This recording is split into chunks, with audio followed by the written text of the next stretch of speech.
Eh bien, salut à tous et à tous les gars, c'est Slasher. On se retrouve pour une nouvelle vidéo. On va réagir au retour de Code for Lan. Le mec, il est déban après 4 ans sur YouTube. Mais avant de commencer, les gars, ça sera plus le logo qui représentera ma voix sur les vidéos. On a enfin un chibi qui représente un peu l'image de mon pseudo.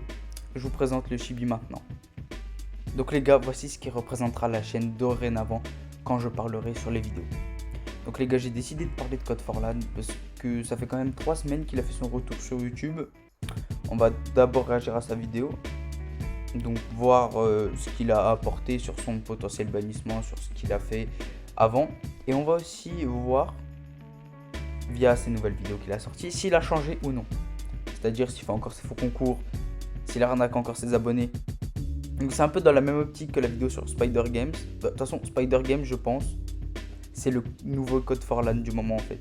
Parce qu'il arnaque ses abonnés comme lui, même si c'est beaucoup plus grave que Code for Lan à l'époque. Donc tout d'abord les gars, on va d'abord décortiquer sa vidéo des bannissements pour l'analyser. Et ensuite on verra s'il a vraiment changé sur ses nouvelles vidéos. Donc tout d'abord, avant de regarder sa vidéo, je vais vous présenter rapidement Code for Lan. Donc Code for Lan, c'est un youtubeur de 919 000 abonnés. Bon, il a été ban depuis 3 ans, il est revenu seulement il y a 3 semaines sur YouTube. Donc il a déjà atteint les 1 million d'abonnés, etc., etc. Et il a été ban justement parce qu'il a arnaqué ses abonnés. Donc il y a 3 ans, YouTube avait déjà banni ce mec et ils bannissent toujours pas Spider Games. Enfin bref, ces arnaques c'était en fait des faux concours dans ses vidéos. Par exemple, il faisait gagner une carte Google Play de 50 € mais qu'il n'y avait jamais dans la vidéo. Ou alors il y avait un code dans la vidéo mais ce code il était complètement erroné, il marchait pas. Ou alors il avait déjà été utilisé. Donc je pense soit par lui, mais ça a déjà été débunké par plusieurs youtubeurs comme Motox, Calaboy, Maxella, le Radier Radier, etc. Du coup, avant de commencer, rendons-nous sur sa chaîne. Déjà, on peut remarquer que depuis qu'il a sorti sa vidéo, il est en baisse de vues constamment et que sa vidéo a fait un petit buzz quand même, hein. Sa vidéo l'a aidé à faire une petite centaine de milliers de vues, ça fait quand même du bien quand tu reviens de 4 ans sans YouTube.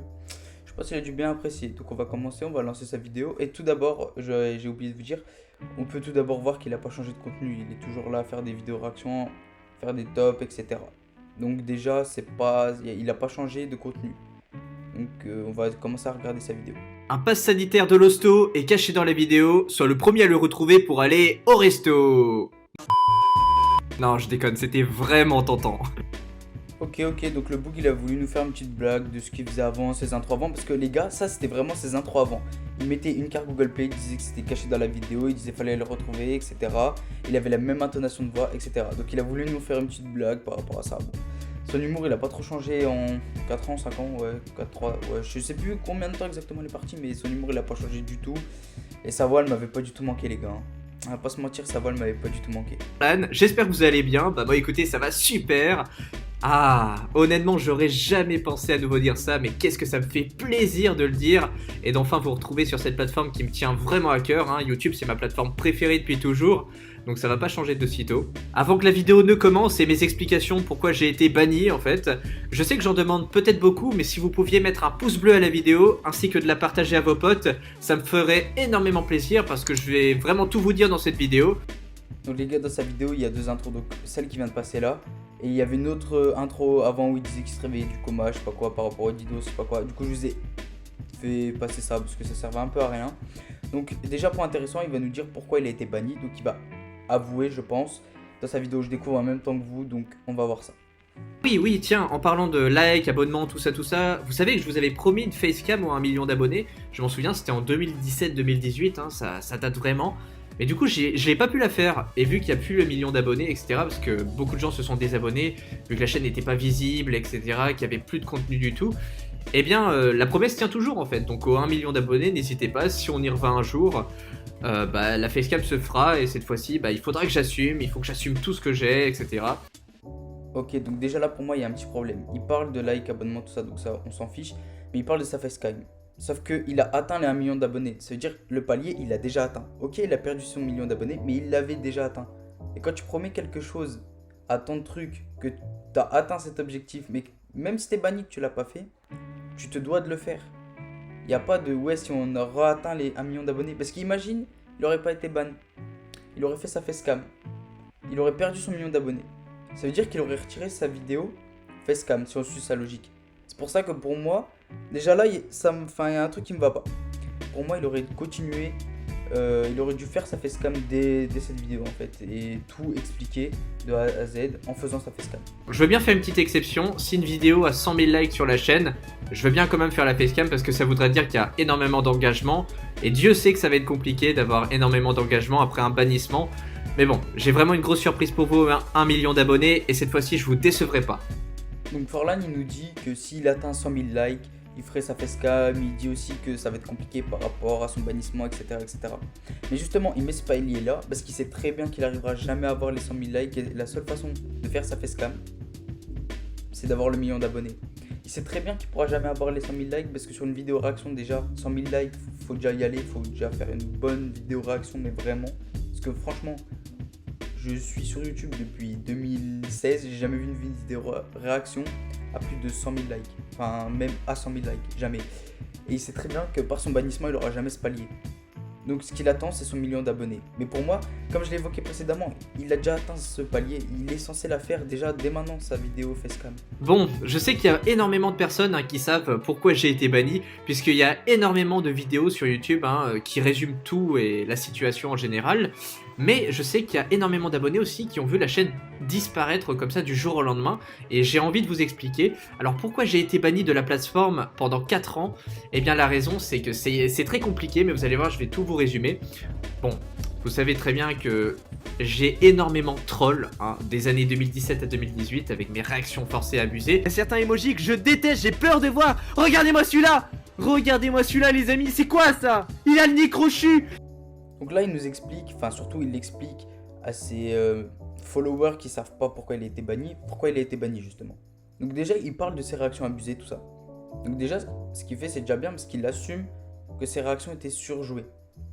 Et c'est à cause de ça justement qu'il y a beaucoup d'engagement et certaines personnes mettaient ça en avant. Le fait qu'il surréagisse pour faire augmenter son audience. Et déjà, il assume, donc déjà, c'est une bonne chose de sa part.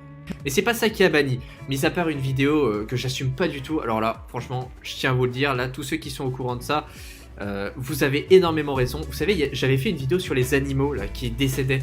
Oh putain, qu'est-ce que j'assume pas cette vidéo.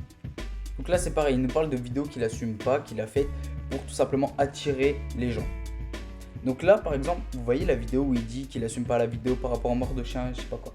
Ça vous rappelle pas quelqu'un? Ça vous rappelle pas Spider Game qui fait du buzz sur la vidéo, sur son live de Ryan qui est mort récemment? C'est la même chose, il fait la même chose que Code for Lan à l'époque, mais en pire, parce que là il demande de l'argent. C'est encore pire qu'avant. Il détourne aussi de l'argent, mais ça, j'ai déjà expliqué dans ma vidéo précédente. Donc là, Code for Lan assume qu'il a fait de la merde. Tout simplement, il assume qu'il a fait de la grosse merde. Et ça, franchement, c'est bien de sa part, parce qu'il s'en rend compte. Je faisais des lives en fait où je donnais des cartes toutes les secondes, quoi, toutes les 3 secondes, etc. Et puis il y avait énormément de gens qui faisaient des dons, etc. Et la plupart étaient des mineurs certainement. Donc ça c'est quelque chose que je regrette énormément d'avoir fait ce genre de choses. C'est vraiment des lives à la con, quoi. Et en fait les codes à l'intérieur, ils étaient tous utilisés en fait. En fait les gens ils restaient comme ça et les codes étaient tous utilisés. Donc je suis énormément désolé d'avoir fait ce genre de live pourri. Donc déjà, contrairement à certains youtubeurs qu'on ne citera pas, Spider Games, enfin bref, lui, il assume avoir fait de la merde. Il assume avoir fait des lives avec des faux concours. Il assume que les codes étaient faux ou, comme il cite, qu'ils étaient déjà utilisés. C'est-à-dire, il assume sa connerie. Et ça, jamais il aurait dit ça avant. Il s'est tout le temps dédouané des choses là avant. Par exemple, quand Maxel avait sorti sa vidéo, il a toujours dit que c'était faux, que les codes étaient vrais, etc. Mais ça, c'est parce que son bannissement de 3 ans, je pense, lui a fait prendre conscience de sa putain de connerie qu'il a faite. Et qui lui a fait perdre son million d'abonnés d'ailleurs. Et je pense qu'il s'est rendu compte de sa connerie. Et ce qui fait qu'aujourd'hui, il regrette. Après, je sais pas si ces mots sont vrais, si c'est réel. Mais en tout cas, d'après ce qu'il nous dit, il regrette ce qu'il a fait. Et en tout cas, c'est très bien qu'il regrette. Parce que beaucoup de jeunes qui ont fait des dons, justement, c'était des jeunes. Et peut-être qu'ils ont pris la carte bleue de leur daronne pour faire des dons à un mec qui profitait de leur naïveté. Vous allez avoir du nouveau contenu. Bon, il nous dit qu'il y aura du nouveau contenu, etc. Mais nous, ce qu'on remarque, c'est surtout que ça va faire 1 mois, il est revenu. Et il n'y a toujours pas de nouveau contenu. Il a annoncé ça, mais il n'y a toujours pas de nouveau contenu en fait. C'est toujours ses vidéos réactions. jamais je fais des conneries, bah je compte aussi sur les critiqueurs pour me le dire en faisant des vidéos ou en me dénonçant, puisque quand je passais en tendance, j'avais justement trop tendance à m'enflammer en fait, sans mauvais jeu de mots, et je sais pas, ça montait crescendo l'adrénaline, et j'ai plus envie que ça se passe, donc j'aimerais bien qu'on me remette sur terre si jamais vraiment je fais des conneries. Là, franchement, le point qu'il vient d'aborder, il est super intéressant. Parce qu'avant, il prenait tout le temps mal les critiques sur sa vidéo, il dénonçait tout le temps. Limite, il insultait les youtubeurs critiqueurs comme ils appellent, donc Maxella. Par exemple, je me souviens de Maxella à l'époque, il avait rectifié une de ses vidéos. Et là, maintenant, il est pour qu'on lui dise quand il fait de la merde. Donc vraiment, ça montre que son avis, il a changé, qu'il a pris en maturité. Ça montre vraiment sa prise de maturité. Je tiens à faire une promesse dès maintenant, que je ne strikerai personne qui donnera son avis sur moi en vidéo YouTube. Le point que vient d'aborder Code4Land, c'est super intéressant. Se dire, il ne strikera plus, se dire, il pourra nous laisser libre de penser et de dire quand il fait de la merde. Par exemple, quand d'autres vidéastes comme moi ou Noka le dit par exemple. Et ça, vraiment, c'est un plus pour nous et pour lui. Ça pourra lui faire prendre conscience et ça pourra surtout le brider dans ses petites folies. Après, durant toute la fin de la vidéo, il va parler qui sera plus entreprenant et plus à l'écoute de ses followers, justement, qui répondra de plus en plus aux commentaires. Donc ça, en soi, c'est quelque chose de bien, s'il le respecte. Comme tout ce qu'il a dit dans la vidéo, en soi, ce sont des bonnes idées, ce sont des bonnes initiatives.